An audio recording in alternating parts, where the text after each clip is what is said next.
పైపెచ్చు ప్రభుత్వాన్ని ముఖ్యమంత్రిని తిట్టామని నీకు కవర్లు పంచినటువంటి విషయం ఇంతకన్నా నీచమైన రాజకీయ సంస్కృతి ఇంకెక్కడైనా ఉందా అని అడుగుతున్నా. ఇంత నీచానికి దిగజారాలనా? నీకు అధికారం కోల్పోయి 6 మాసాలు కాలేదు, ఇంకా నీకు ఈ నీచ సంస్కృతి పోలేదే.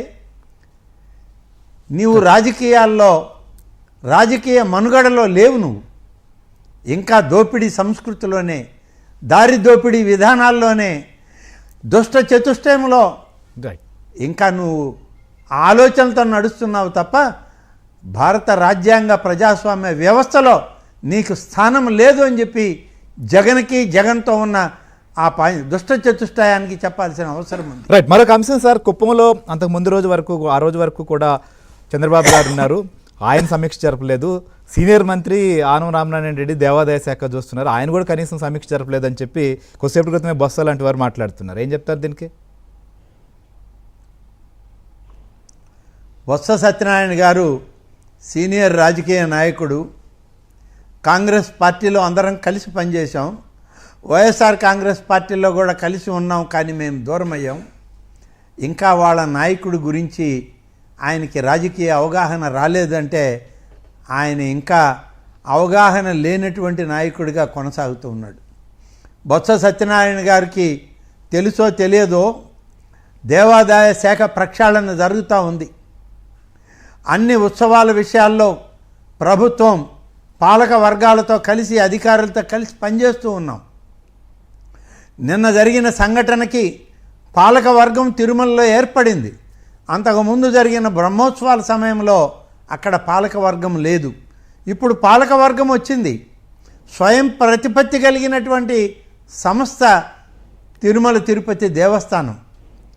మంత్రులుగా మేము సమీక్షించాలన్నప్పుడు స్వయం ప్రతిపత్తి కలిగినటువంటి తిరుమల తిరుపతి దేవస్థానం యొక్క అధికార యంత్రాంగం, పాలక వర్గం ప్రభుత్వాన్ని సలహాలు, సూచనలు కావాలని చెప్పి అడిగితే తప్పకుండా మేము వెళ్ళి రివ్యూ చేస్తాం, వాళ్ళకి తగిన సూచనలు ఇస్తాం.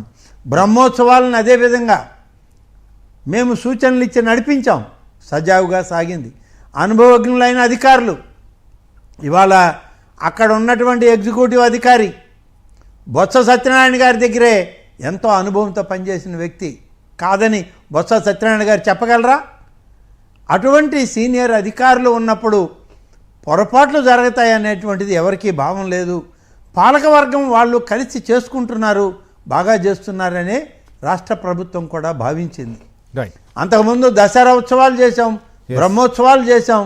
ఇవాళ ఈ ఉత్సవాల్లో 1-2 రోజులు జరిగేటువంటి ఈ యొక్క వైకుంఠ ఏకాదశి, వైకుంఠ ద్వాదశి, ఈ ద్వార దర్శనాలను మనం ఎక్కువగా దీని మీద అధికార యంత్రాంగం, పాలక వర్గాలు పనిచేస్తాయని చెప్పి మేము కూడా భావించాం. ఒక దురదృష్టకరమైన సంఘటనను పట్టుకొని ప్రభుత్వం మీద నిందలు వేయాలని, అలాగే దేవాదాయ శాఖ మంత్రిగా నన్ను ప్రశ్నించాలని, నా మీద బురద చల్లాలని ఒక ప్రయత్నం చేస్తే వైసీపీ నాయకులకి అంతకన్నా దిగజారుడుతనం ఇంకోటి ఉండదు. బొత్స సత్యనారాయణ గారి అనుభవం కలిగినటువంటి రాజకీయ నాయకుడుగా ఇంత దిగజారి మాట్లాడే స్థాయికి వచ్చారని అంటే ఆయన చూసి నాకు జాలి వేస్తుంది, ఆయన చూసి బాధపడాల్సిన పరిస్థితి ఏర్పడింది. రైట్ సార్, మరొక అంశం, టీటీడీ నుంచే ప్రక్షాళన మొదలు పెడతామని చెప్పి మీరు చెప్పారు. సో కొన్ని మార్పులు చేశారు, కానీ ఇవాళ జరిగిన సంఘటన తర్వాత అనేక లోటుపాట్లు కానీ ఇంకా చేయాల్సింది కనిపిస్తోంది. ఏం జరగబోతోంది, ఇంకా ఎలాంటి ప్రక్షాళన ఉంటుందనుకోవచ్చు? ముఖ్యంగా అధికారులకు సంబంధించి లేదా సమన్వయ లోపాన్ని ఏ రకంగా అధిగమిస్తారు? తిరుమల తిరుపతి దేవస్థానమే కాదు, ఆంధ్రప్రదేశ్ రాష్ట్రంలో ఉన్నటువంటి అన్ని ఆలయాలకు సంబంధించి గౌరవ ముఖ్యమంత్రి గారు అనేక సూచనలు చేశారు.